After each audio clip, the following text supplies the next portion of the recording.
A paz do Senhor para todos.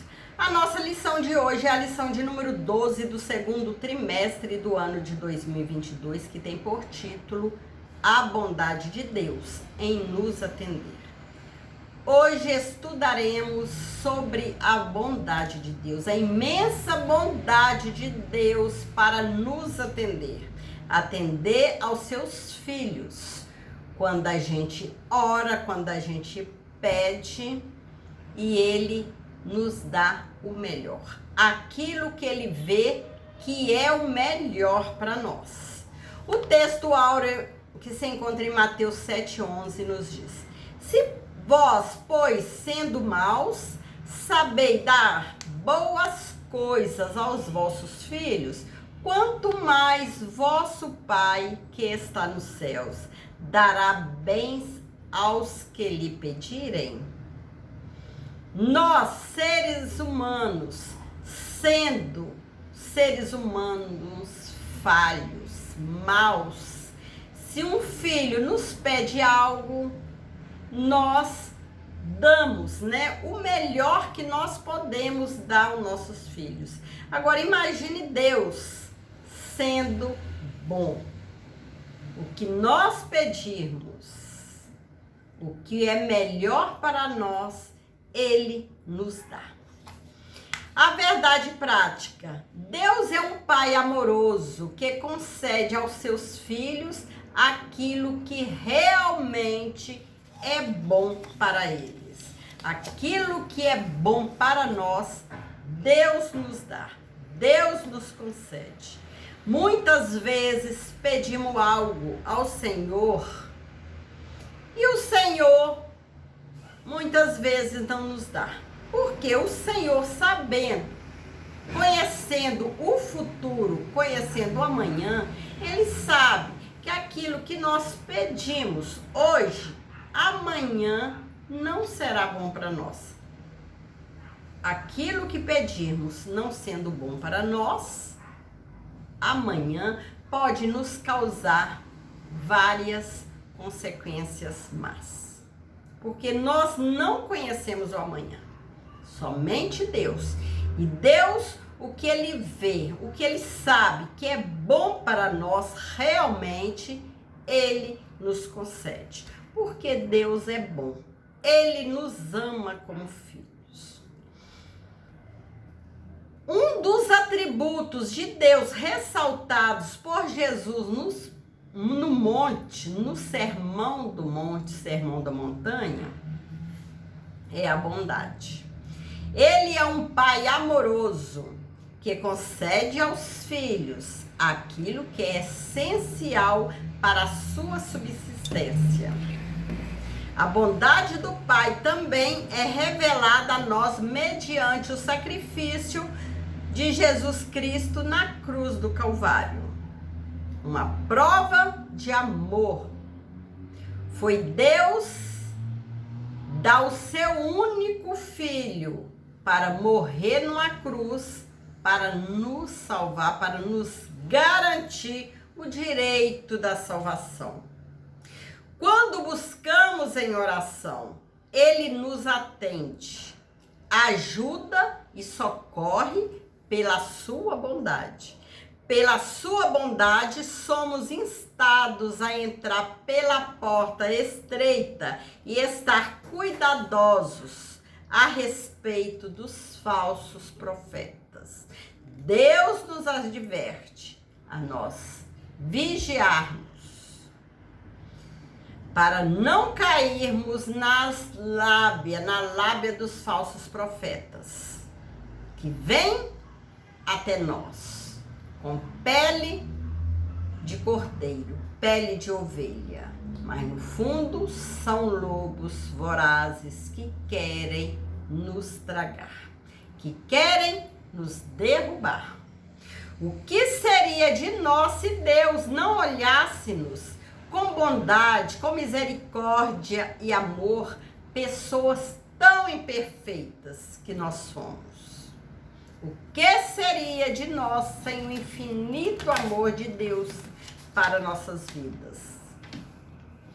O caminho que nos leva ao céu é estreito, difícil e exige renúncia, exige sacrifício. Para entrar no céu não é fácil. Devemos sacrificar essa carne que puxa para o lado do pecado. Temos que sacrificar, de renunciar às coisas desse mundo, as coisas que entristecem ao Senhor, as coisas que nos levam a pecar. Quem gosta de pregar facilidade são os falsos profetas. Que chegar no céu não é fácil. Ser crente em Jesus não é fácil. Ser fiel ao Senhor não é fácil. Para ser fiel ao Senhor, exige que nós renúncia, exige de nós sacrifício. Neste mundo enfrentamos dores, tentações e dificuldades. Contudo, há uma recompensa para nós. Um dia estaremos para todo sempre junto com o nosso Pai. Por isso não podemos desistir nessa caminhada. Também não podemos pegar atalhos. Seguir no caminho reto. Jamais pegar os atalhos que poderá nos derrubar. Nesses atalhos é um perigo tropeçarmos. Saímos do caminho reto do Senhor, esse caminho maravilhoso que vai nos conduzir ao céu, que nos conduz pertinho do Senhor. O caminho que conduz ao céu é somente um: Jesus Cristo. Ele é o único caminho, a única verdade, e sem Ele estamos perdidos. Sem Jesus não somos nada. Sem a ajuda de Jesus não conseguimos caminhar. Sem Jesus não somos nada. Com Jesus temos tudo. Somos filhos do Senhor. O Senhor é bom. E aqueles que têm uma vida em comunhão com Ele e procuram viver cheio do Espírito Santo, examinando a palavra, não serão jamais enganados pelos falsos profetas, como está em Mateus 7,15. Para não cairmos nas lábias do falso profeta, para não sermos enganados, precisamos estudar a palavra de Deus.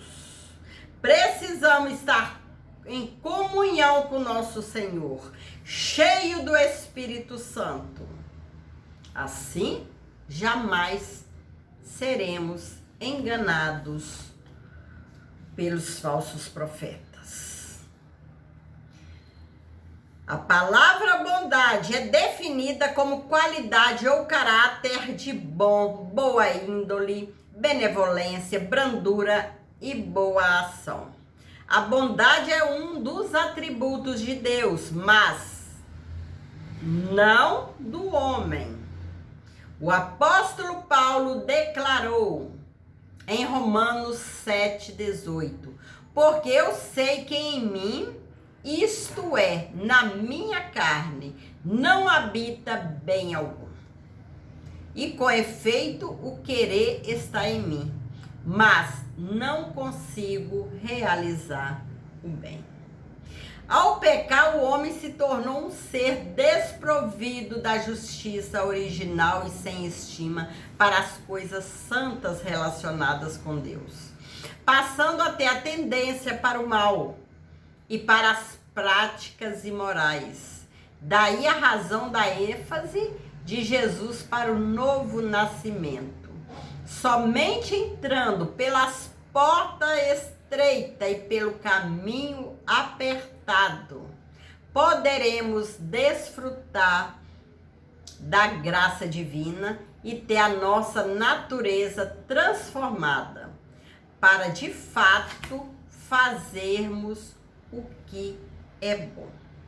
Somente com Jesus Cristo, Somente ao lado de Jesus Cristo, nossa natureza é transformada para a gente fazer o bem. Depois do pecado, a nossa tendência para o mal, a nossa tendência para as práticas imorais. Daí a razão que Deus enviou o seu Filho, Jesus, para morrer, para nos dar o direito do novo nascimento. Nós nascermos de novo, para termos o direito de chegar ao céu, de sermos chamados novamente filhos de Deus. Nas Escrituras Sagradas, a bondade é definida como a qualidade do que é bom. Deus é bom por natureza. Por isso, João disse que ele é amor. Deus é amor. E fonte de toda benignidade, de modo que podemos expressar o que é real e verdadeiro, bem, é transcendente e está em Deus. Salmo 34:8. Teologicamente, o termo bondade é amplo e envolve santidade, envolve retidão, verdade, amor, benevolência, graça e misericórdia. Logo fica evidente que apenas o Deus da Bíblia é verdadeiramente bom. Somente Deus é bom. Podemos ver a bondade dele no seu amor para conosco. Amor que revela a perfeição divina. Também podemos ver a benignidade do Senhor no seu cuidado para conosco, atendendo às nossas necessidades. O Senhor é bom e a sua graça é dispensada até para os que não merecem nada. Se fosse para a gente perguntar para cada pessoa que nos ouve nessa hora, o que temos a falar de bom que Deus já nos deu? De pedidos que fizemos ao Senhor e Ele nos atendeu. De orações que fizemos ao Senhor. Tenho certeza que todos têm um testemunho para dar. Da bondade e da misericórdia do Senhor para as nossas vidas. Que Deus, Ele sempre nos atende. É Deus que nos sustenta. É Deus que sustenta a nossa vida até aqui. Deus é muito bom. Deus é bondoso. E a sua misericórdia dura para sempre. Glória a Deus. Mesmo sendo nós imperfeitos, jamais daríamos aos nossos filhos uma pedra por pão, não é mesmo? Ou uma serpente por peixe. O filho que nos pede um pão. Jamais nós, como pais, nós daremos uma pedra, né? A criança, o filho nosso pede um pão, jamais pegaremos uma pedra, pegaremos outro material para darmos à nossa criança no lugar de pão. Nós sendo imperfeitos. Imagine Deus, quando a gente pede algo.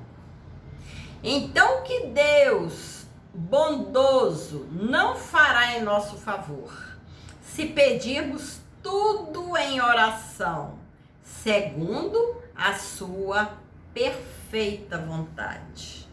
Ele nos dará. Por isso, sempre que nós vamos pedir algo ao Senhor em nossas orações, né? Se estamos precisando de algo, em nossas orações, vamos pedir ao Senhor. Mas pedir ao Senhor que nos dê conforme a sua vontade, porque Ele vai nos dar o melhor para nós. Muitas vezes nós não recebemos porque não sabemos orar. E a oração a gente aprende lendo a Bíblia, estudando a Bíblia, meditando na Bíblia. A gente aprende a orar, aprende a pedir ao Senhor que Deus tem o melhor para nós. Que nós aprendamos, a orar e a pedir ao Senhor. Se vamos pedir algo ao Senhor, a gente fala: Senhor, eu quero algo, mas me dê conforme a sua vontade, que Ele, com certeza, vai dar o melhor. Muitas vezes nós nem sabemos o que é melhor para nós, mas Deus sabe o melhor para nós. Ao apresentar as figuras da porta e do caminho no Sermão do Monte, Cristo estava dando ênfase à ação de se iniciar algo novo, uma nova comunhão. A porta fala de acesso a uma nova e viva experiência com Deus. E o caminho é a nova conduta adotada por aqueles que abandonaram a trilha do pecado e agora seguem o melhor e único caminho. Que caminho é esse? Jesus Cristo. Aquele que largou o mundo do pecado, as coisas ruins, para trilhar nesse caminho. Esse caminho que se chama Jesus Cristo. Ele é a porta, Ele é o caminho que nos conduz ao céu. A porta fala de acesso a uma nova e viva experiência com Jesus. O caminho é a nova conduta adotada por aqueles que abandonaram a trilha do pecado e agora segue o melhor e único caminho, que é Jesus. É importante atentar para os costumes da época em que Cristo fez menção à porta e o caminho. Por quê? Vamos saber o porquê o Senhor mencionou sobre a porta e sobre o caminho. É bem possível que ao mencionar estes termos, ele estivesse pensando na cidade de Jerusalém, pois as cidades, em maioria, eram muradas e tinham algumas portas largas e outras portas estreitas. No período noturno, as portas grandes eram fechadas, permitindo apenas que ficassem abertas as portas estreitas. Essa portinhola era chamada de fundo de agulha, e quem desejasse passar por ela teria de fazer muito sacrifício. Às vezes, a passagem de um camelo com mercadoria por meio dela era impossível, sendo necessária a retirada da bagagem do camelo, e ainda assim a pessoa teria que passar ajoelhada. Foi nessa condição que Jesus afirmou que estreita é a porta e apertado o caminho que leva à vida, e poucos há que a encontrem. A porta estreita é a que conduz à vida eterna. Jesus estava mostrando que é um único caminho que pode conduzir o pecador à vida eterna com Deus. Os atos religiosos e as boas obras não podem levar o homem ao céu. Somente a fé em Jesus Cristo poderá conduzi-lo à vida eterna com Deus. Certa vez Jesus declarou: porfiai por entrar pela porta estreita, porque vos digo que muitos procurarão entrar e não poderão. Ao falar em porta estreita, Jesus quis dizer que a porta estreita não leva bagagem. a bagagem, que são as coisas ruins que a gente levava no passado, naquela vida mundana. Para passar na porta estreita é difícil, tem que largar todas as bagagens, tudo, sentimentos ruins, atos ruins, tudo de ruim que não condiz com a vida do crente deve ser deixada para trás, para podermos passar nessa porta estreita. A porta que conduz ao céu. E muitos procurarão entrar e não poderão. O verbo porfiar no grego significa esforçar-se com zelo, extremo, empenhar-se em obter algo. Isso fala do desejo daqueles que querem andar no caminho estreito, que anelam ter um novo caráter e a vida eterna com Deus. Nesse mundo só há dois caminhos a serem percorridos: o caminho da vida e o caminho da morte. Somente esses dois caminhos.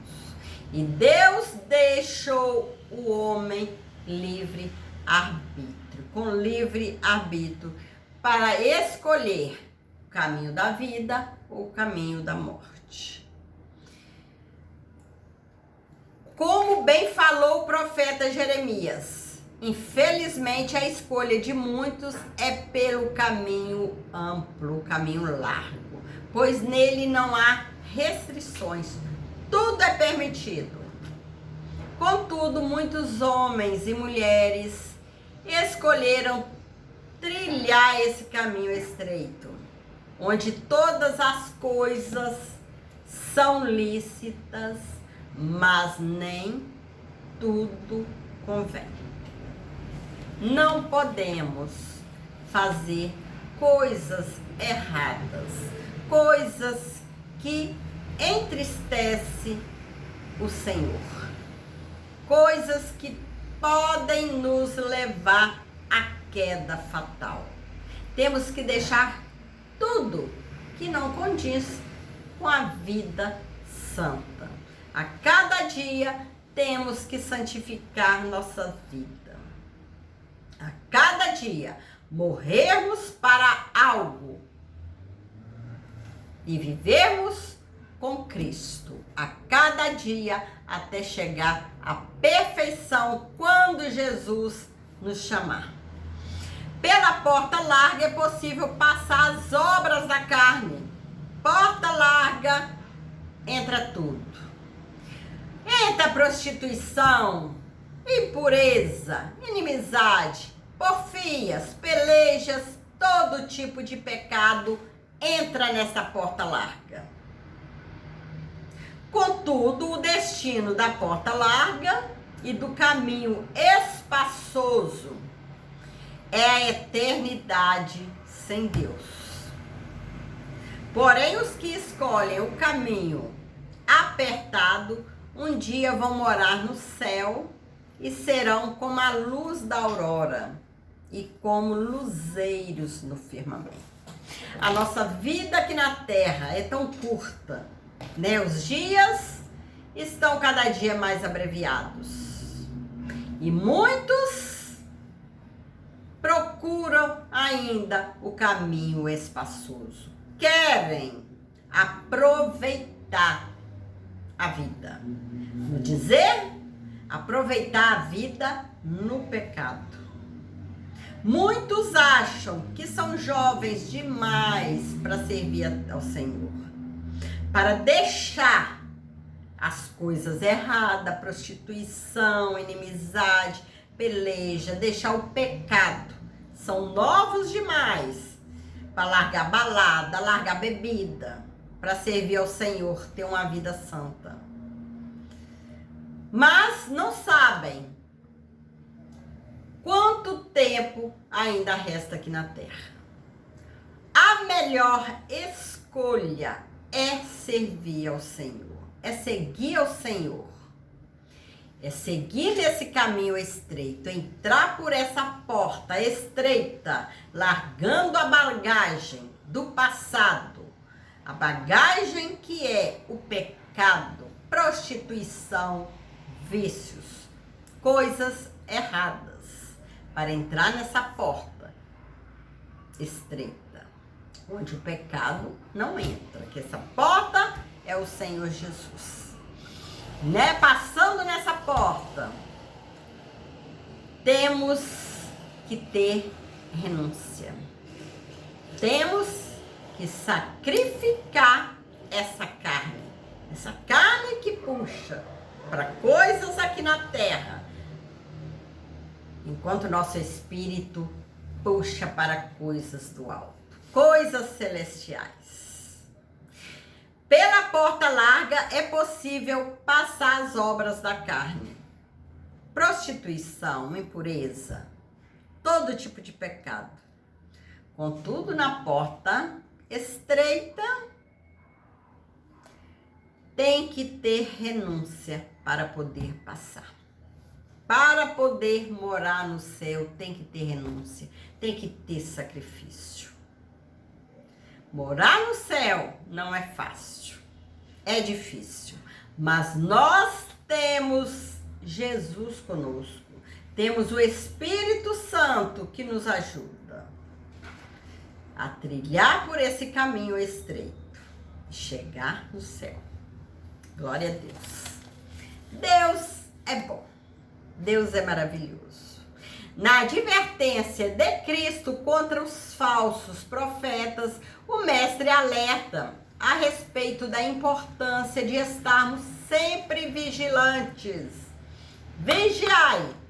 A palavra de Deus nos manda estar sempre vigilantes, pois além de perigosos e de seduzirem outros ao erro, os falsos profetas são lobos disfarçados de ovelhas.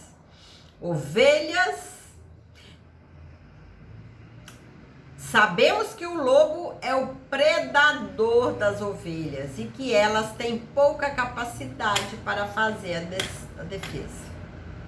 Jesus fez menção aos falsos profetas logo depois do ensino a respeito dos dois caminhos, pois estes, com suas mentiras, acabam levando as pessoas para o caminho espaçoso que conduz à perdição. Por isso,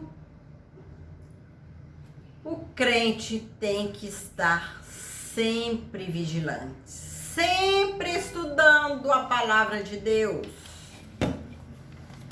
para não cair nas mãos desse lobo vestido de ovelhas. Temos que estar vigilantes e preparados. O crente precisa ter todo cuidado e estar constantemente em oração, buscando discernimento espiritual para não ser iludido pela boa oratória e as palavras bonitas dos que se dizem profetas, mas não são. O crente preparado, o crente que estuda a Bíblia, que pratica, que ora, ele não vai deixar se levar pelos falsos profetas.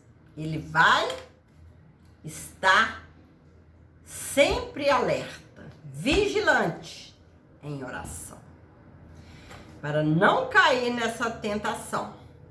Os falsos profetas podem até parecer dóceis, mansos, se vestirem como ovelhas, mas por dentro são lobos vorazes, como está em Atos 20, 29. Esses demonstram ter piedade, fazem longas orações, profetizam, mas é tudo aparência. 2 Timóteo 3:5. Como detectar os falsos profetas? Como saber Quem são os falsos profetas? Podemos facilmente identificá-los, porque em seus ensinamentos minimizam a Cristo e glorificam a si mesmos. Eles querem aparecer mais do que o Senhor, serem glorificados. Também podemos identificá-los pelos seus frutos. Mateus 7,16. A árvore pode ser frondosa, com muitas folhas e oferecendo uma boa sombra. Mas se ela não der fruto, não der um bom fruto, será cortada. Mateus 7,19. A imagem do fruto usada por Cristo se refere ao caráter e à conduta do profeta. Ainda podemos acrescentar mais um elemento significativo para detectar o falso profeta: o seu ensino. Se ele ensinar alguma outra doutrina e se não conforme com as sãs palavras de nosso Senhor Jesus Cristo, é soberbo, nada sabe e não deve ser reconhecido como profeta do Senhor. Tanto no Antigo quanto no Novo Testamento vamos encontrar muitos falsos profetas que se levantaram para tentar enganar os servos de Deus. Em geral, eles profetizavam somente aquilo que as pessoas desejavam ouvir e não se cansavam de dizer que foi o Senhor que disse. Ao ensinar a respeito do futuro, Jesus afirmou que surgirão muitos falsos profetas e enganarão a muitos. Foi Jesus que falou que muitos profetas se levantarão e vão enganar a muitos. Como está em Mateus 24:11. Por isso precisamos vigiar para não sermos enganados. Vigiar, orar, estudar a palavra do Senhor. Estarmos sempre vigilantes para quando aparecer um falso profeta na nossa frente, nós sabermos discernir o falso com o verdadeiro profeta. A falsa palavra como a verdadeira palavra do Senhor. E temos que estar sempre vigilantes. Porque o inimigo, ele vai fazer de tudo para nos tirar do caminho certo, do caminho do Senhor Jesus. Temos que estar sempre vigilantes, porque o céu é maravilhoso e nós, persistindo, nós vamos chegar lá. Vamos porfiar para entrarmos no céu. Insistir, renunciar às coisas aqui na terra, porque tudo aqui é passageiro. Não adianta ganhar o mundo inteiro e perder a alma, né? Como muitos já ganharam, muita fama, dinheiro e hoje perderam a salvação. Vamos continuar vigilantes. Chegamos à conclusão da lição de hoje. A Bíblia revela que Deus é bom, Deus é maravilhoso. E que Ele partilha da sua benignidade com suas criaturas, cuidando delas. Deus tem cuidado de nós até aqui e vai continuar cuidando. Quer sejam boas, quer sejam más, Deus, Ele cuida. Deus tem prazer de cuidar. Ele não somente providencia as coisas materiais para nós, mas em especial a nossa salvação. A salvação é resultado da graça e do amor do Pai. Estejamos sempre em alerta, pois existem àqueles que querem macular e adulterar os ensinos de nosso Salvador Jesus Cristo, para tentar nos derrubar, para tentar nos tirar do alvo, que é o Senhor Jesus Cristo. Que o Senhor possa continuar conosco e nós, a cada dia, nos preparar para nos encontrar com o Senhor. Fique com Jesus, que o Senhor possa continuar nos abençoando e vai continuar nos abençoando. E nós, persistindo, caminhando nesse caminho estreito, nessa porta estreita que é nosso Senhor Jesus Cristo. O caminho é Jesus Cristo. A porta é Jesus Cristo. E através de Jesus chegaremos ao céu. O céu glorioso nos espera. Fique com Jesus. Que o Senhor possa continuar te abençoando, abençoando a sua família, restaurando vidas, restaurando lares, restaurando famílias. Glória a Deus. Fiquem com Jesus e que Deus te abençoe.